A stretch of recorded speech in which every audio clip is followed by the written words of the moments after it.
बीदर शहर के कुमरवाड़ा स्थित सर्वे नंबर 51-1 की अंबेडकर समुदाय भवन के लिए निर्धारित जमीन पर ईसाई ध्वज फहराने के विवाद को लेकर कर्नाटक दलित संघर्ष समिति ने दोषियों के खिलाफ कड़ी कानूनी कार्रवाई की मांग की है। समिति के राज्य संगठन संयोजक मारुति बौद्धे ने बुधवार को प्रेस कॉन्फ्रेंस में आरोप लगाया कि इस जमीन पर पिछले 25 वर्षों में अंबेडकर जयंती, बुद्ध पूर्णिमा, महापरिनिर्वाण दिवस जैसे कार्यक्रम होते आ रहे हैं। उन्होंने दावा किया कि 18 मई को वहां लगा नीला झंडा हटाया गया था, लेकिन शिकायत के बावजूद उचित कार्यवाही नहीं हुई। बौद्धे के अनुसार 15 अगस्त को समस्या के समाधान तक किसी को भी जमीन पर नहीं जाने का निर्देश था। इसके बावजूद उसी रात वहां ईसाई ध्वज फहराया गया।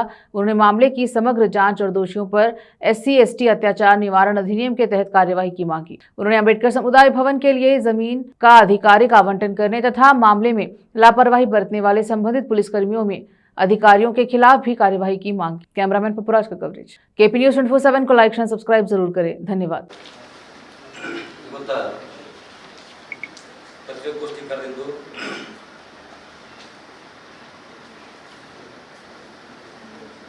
ದೇಶದ ಸ್ವತಂತ್ರವಾಗಿ 80 ವರ್ಷ ಕಳೆದರು.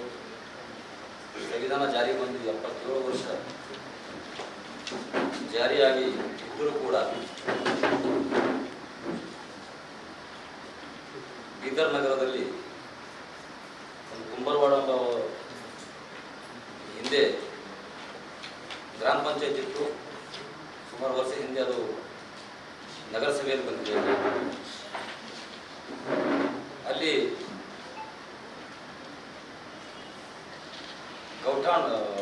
ಗೋಮಾಳ ಜಾಗ ಕುಂಬರವಾಡದಲ್ಲಿ 25 ಎಕರೆ 30 ಗುಂಟೆ ಸರ್ವೆ ನಂಬರ್ 51ರಲ್ಲಿ ಜಮೀನಿತ್ತು. ಆ ಜಮೀನಿನಲ್ಲಿ ಎಲ್ಲವೂ ಕಡೆ ಎಲ್ಲ ಧರ್ಮದ ಗುಡಿಗಳು,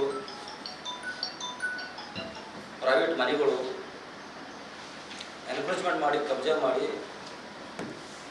ಕಟ್ಟಿದ್ರು. ಅದರಲ್ಲಿ ಭವಾನಿ ಗುಡಿ ಇದೆ, ಒಂದು ದರ್ಗಾ ಇದೆ, ಚರ್ಚ್ ಇದೆ, ರಾಮ ಮಂದಿರ ಕಟ್ಟಕ್ಕೆ ಜಾಗ ಮಾಡಿ ಈಗ ಅನೇಕ ಸಮಾಜದಲ್ಲಿ ಗುಡಿ ಕಟ್ಟವು. ಅಲ್ಲಿ ಉಳಿದಿದ್ದು 75-81 ಅಡಿಯಷ್ಟು ಜಾಗ ಅದು ನಮ್ಮ ಓಣಿ ಹತ್ತಿ ಜಾಗ ಇದೆ. ಸುಮಾರು ವರ್ಷದಲ್ಲಿ ಕಾರ್ಯಕ್ರಮಗಳು ಮಾಡ್ಕೊತಾ ಬಂದರು ಈ ಥರ ಜನ. ಸುಮಾರು 3 ತಿಂಗಳ ಹಿಂದೆ ಅಲ್ಲಿನ ಮಹಿಳಾ ಹಾಳಾಗಿ ಬಿಡಬೇಡ ಅಂತ ಹೇಳಿ ಮೂಲಕ ನಾನು ಪತ್ರಿಕೆ ಮುಖಾಂತರ ಮನವಿ ಮಾಡ್ಕೊಳ್ತೀನಿ. ಯಾಕಂದ್ರೆ ಇದು ನಮಗೆ ಜಾಗ ಬೇಕಾಗಿದೆ, ನಮಗೇನು ಪಟ್ಟ ಲ್ಯಾಂಡ್ಗಳಿಲ್ಲ ಅಥವಾ ನಮ್ದು ಯಾವುದು ಪೂರ್ವಜರು ಯಾವುದು ಪ್ರಾಪರ್ಟಿ ಇಲ್ಲ. ಸರ್ಕಾರ ಜಾಗನೇ ಯಾವುದೋ ಭವನಗಳು ಕಟ್ಕೊಳ್ಳೋಕೆ ಕೇಳ್ತಾ ಇದ್ದೀನಿ. ನಾವು ಯಾವುದು ವ್ಯಕ್ತಿಗತರು ಕೇಳ್ತಾ ಇಲ್ಲ, ಯಾವುದು ಸಮುದಾಯದೂ ಕೇಳ್ತಾ ಇಲ್ಲ.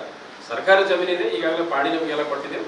ಅದರ ಪ್ರಕಾರ ಕೂಡಲೇ ಜಿಲ್ಲಾಡಳಿತರಿಗೆ ಮಧ್ಯಸ್ಥಿಕೆ ವಹಿಸಿ ಪೊಲೀಸರು ಮತ್ತು ಜಿಲ್ಲಾ ಆಡಳಿತ ಮಧ್ಯಸ್ಥಿಕೆ ವಹಿಸಿ ನಗರ ಮಹಾನಗರ ಪಾಲಿಕೆ ಮಧ್ಯಸ್ಥಿಕೆ ವಹಿಸಿ ಕೂಡಲೇ ಇದು ಸಮಸ್ಯೆಯನ್ನು ಬಗೆಹರಿಸಬೇಕು. ಜಿಲ್ಲೆದ ದೊಡ್ಡದಾಗಂತ ಬಿಡಬೇಕಂತ ಬಿಡಬೇಡದು ಅಂತ ಹೇಳಿ ಈ ಮೂಲಕ ನಾನು ಎಲ್ಲ ಮುಖಂಡರ ಪರವಾಗಿ ಮನವಿ ಮಾಡ್ತೀನಿ.